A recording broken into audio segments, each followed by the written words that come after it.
What's up mga kalogbi?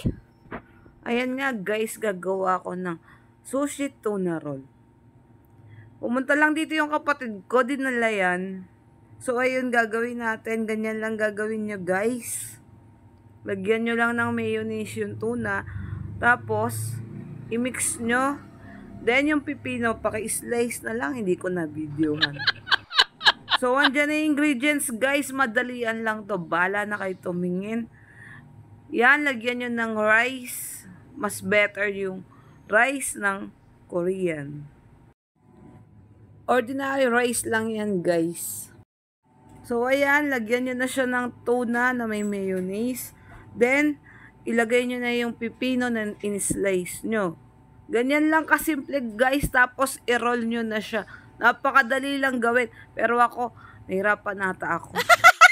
Bahala na kayo sa toppings, pero pwede naman maglagay kahit egg or carrots.